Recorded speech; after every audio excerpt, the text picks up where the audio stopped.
This gives me great pleasure to be here. Thanks to Professor Paddy for inviting me. At the very outset, I'd like to say that my experience here, 1.5 days, was quite useful to understand what Odisha was, the trade pattern in the last several centuries, the crux that Odisha was flourishing, and the way the last session ended, that now where do you stand is the core question. So now Odisha is very strongly linked in the past, but at this point of time, what is the level of its interaction with ASEAN, particularly with Indonesia, is very important for us. My presentation will be in two parts. The first part would be India's trade linkages with ASEAN, and the second part that how Odisha is linked to the ASEAN region through trade. As we know that India is a fast growing economy, one of the fastest growing the economy, going to reach $7 trillion by 2030, $2 trillion trade by the same year. And you have a very strong foreign exchange reserve of $700 billion. We are striving for $300 million in 1991, and we placed gold with Bank of England. And now the situation has changed completely. Now, economically, India is a very stable country with strong macroeconomic stability.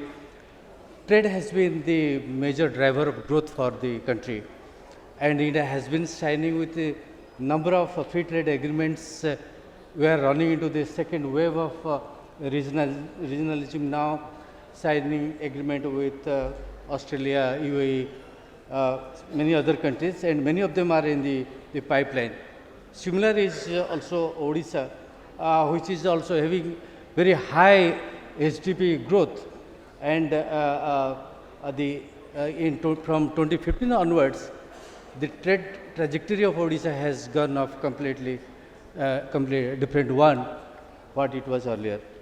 This is the path of India in terms of its linkages with free trade agreements with the rest of the world. And now we have 4 agreements with ASEAN. With ASEAN in total, with Singapore, Malaysia, Thailand. So these are 4 FTAs that we have already signed. If we look at the trade linkages of India with ASEAN, it has been growing very fast, particularly during the period of buoyancy, starting from 2002 to 2007, it was very fast. But with the onset of recession in 2007, things changed very strongly, and then we had got difficulties. But our partnership with ASEAN really improved very strongly from a sectoral dialogue partner to summit level partner in 2002 is very strong trade linkages that one can see. But things have gone wrong after 2009, where India's exports started stagnating and import was growing, having a huge trade deficit with the country, and therefore there was a need for a review of India-ASEAN FTA. Now, the whole issue is that when you talk about a trade deficit, why trade deficit, what is the level of engagement with the ASEAN countries? So here you can see that in agriculture, it is completely within the reach of India. In all major 4 segments, from animal products to fruits, vegetables and fruits to prepared foods, it is in our hand. But what is not there, it is about the fats and the oils, which have a huge trade deficit with the ASEAN countries. So coming back to several mineral sector, we are also having huge intra-industry trade in several sectors. So in machinery, we got a very huge trade deficit with ASEAN countries, but we have also very strong stake in different sectors where we can really cover our trade deficit in the long run. Now, there are, as I said, that several FTAs you have already signed with the individual countries and with ASEAN as a whole. It clearly indicates that before signing the agreement and after signing agreement, both exports and imports, things have changed the way we expected. But with the prolongation of recession, things have changed to a very large extent. And that has led to constant rise of our imports from ASEAN countries, but export stagnated, having a huge trade deficit against India. So, here you can see between 2002 to 2022, what is our trade balance with ASEAN 10 countries, and except for Cambodia and Philippines, we have got a trade deficit with almost all countries.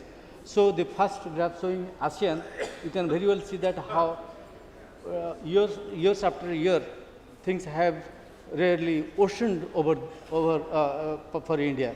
So, there is a need for renegotiation with the ASEAN countries. As we know that India is one of the largest importer of oils, vegetable oils from the rest of the world, and Malaysia and Indonesia are the two important global leaders in the export of the oils. But what we have observed that Indonesia and Malaysia have consistently putting much higher prices for India vis-a-vis the prices they offer to the rest of the world, and that requires some kind of review of trade negotiations. As we know, parts and components in trade constitutes nearly 70% of our global trade. So, those who are strong in parts and components, they really rule the world. In parts and but what we see, the parts and components trade with ASEAN is very low.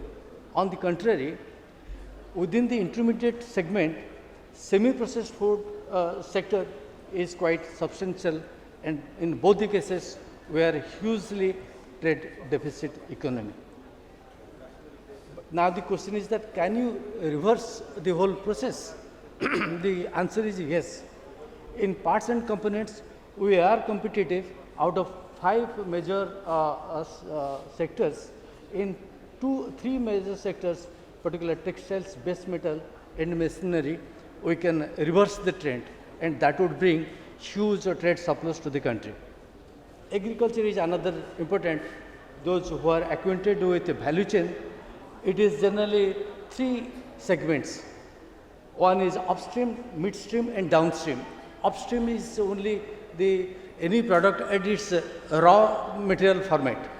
When it is processed slightly, it is in the midstream. When it is very deeply processed, that becomes downstream segment. What we have seen that global trend, we took for 194 countries from 2002 to 2022, showing that nearly 47% of the total trade of agricultural products falling under the upstream segment, that means in the raw format.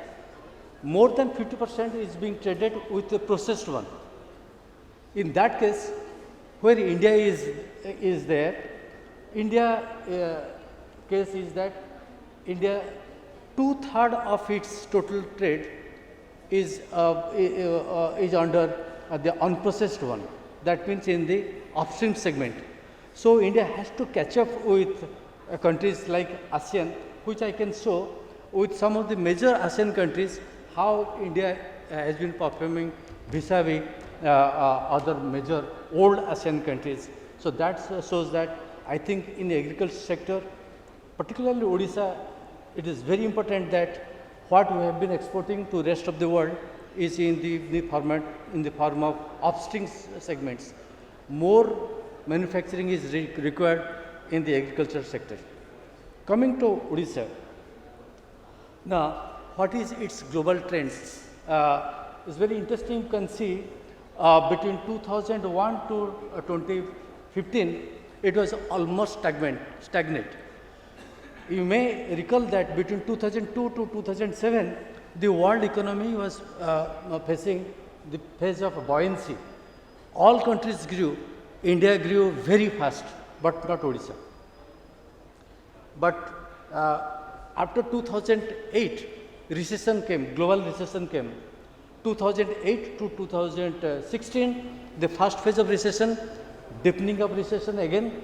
Between 2017 to till now, the trend of Odisha is just again reverse. When the world is sinking, Odisha is expanding. Very unusual kind of experience that Odisha has. Now, with Odisha's trade with the ASEAN, what exactly the areas? The three areas where Odisha is very strong in the world and also with the ASEAN. The three sectors. One is mineral products, which we all know, the base metals coming from aluminum and iron and steel, and the third is the chemicals. But there are several other broad sectors where Odisha has the advantage to export to the world and to the ASEAN countries, such as vegetable products, prepared food, textiles, wood products, many other machineries and many other products, where we have to have the base in Odisha, and that is you have to develop manufacturing base in Odisha. MSME is in a very poor state, and MSME both in the maritime sector and also in the industrial sector can flourish in Odisha. But there is a caution that Odisha may face Dutch disease. Dutch disease, one disease which struck in 1977 in Netherlands, when they found a huge stock of gas and oil, and the country flourished, huge inflow of resources, foreign exchange came, and suddenly the currency became strong, and that led to the deindustrialization in the country. And therefore, since Odisha is only focused on one particular sector, particularly the mining sector, it is very important that in the long run we should think of. For example, recently most of the Middle East countries faced Dutch disease, including United Arab Emirates. Only in case of Dubai, who diversified to other areas like international financing and many other areas, getting out of the Dutch disease, not all the states. So therefore, it is a question for Odisha to take this view. Now, what is Odisha's trade linkages with ASEAN countries? It is not India. Indonesia is the largest, it is Malaysia. Malaysia followed by Vietnam, and the third is Indonesia. I think there are some countries who have just initiated road trade. For example, with Thailand, Singapore, Philippines, we have just started, and many other countries within the ASEAN we have not started. So therefore, we have plenty of scope that we should expand the trade with them. Now, if you compare value chain in agriculture between India and the state of Odisha, there is no match. Odisha is purely into the upstream segment, no processing is taking place. Therefore, rural processing is very important and can happen in Odisha. I think the policymakers should take a note of this. My last slide. The whole global discussion is about the blue economy. The ocean conference is due in France this July, and India has already taken the policy to develop blue economy, and across the globe the discussion is about blue economy. What is important of blue economy? Blue economy is one which is a part of the total economy, but it is the most resilient and fastest growing segment in the whole economy. and the coastal economies are blessed with blue economy. If it can be tapped, I think no country can really compete. So see, there is another concept which we developed in RIS. It's blue trade, which is different from maritime trade. Maritime trade is that anything seaborne trade is maritime trade, but blue trade is that those products which are embedded in inputs from the ocean or any output going to the ocean is blue product. So it doesn't matter whether it is going by ship or by air, the volume of trade would come down or go up. So what is blue trade in India? Odisha's exports to rest of the world and to the Southeast Asian Asia. So it is clearly indicating that during buoyancy, Odisha started exporting more to the rest of the world, but not to the ASEAN region. But in the deep recession period, the reverse thing happened. We are consistently improving our trade flows, exports to the ASEAN countries, particularly the placers, zircon, many other placer minerals that we are exporting and including fish. So my last slide, that what we should do now. First is that we should tap on the high growth path of Odisha through exports. Second is that metal based industries we have already developed, but we have not developed the clusters around that. Faridabad, Kanpur, go to Punjab, they don't have a base metal base, but they have flourished with machinery. We are the major exporter of base metal, but we are unable to develop that cluster in Odisha. I think that is very much required. I also concerned about Dutch disease, that is very important. Blue economy is one, I think aggressively Odisha should take it up. Now in RIS we are now partnering with, we have already prepared the blue economy report for Prime Minister's Economic Advisory Council. It is adopted by the Parliament, and now we are bringing out reports on that. We are now engaged with two states, Tamil Nadu and Goa, for developing their blue economy. I think Odisha should take up this opportunity to take it up, and for that Odisha should form a task force for blue economy. So there are various sectors to be planned. Now Odisha should also focus on industrial and marine clusters for exports, so which is lagging to very large extent. So our engagement with ASEAN should also continue. I think with this I stop.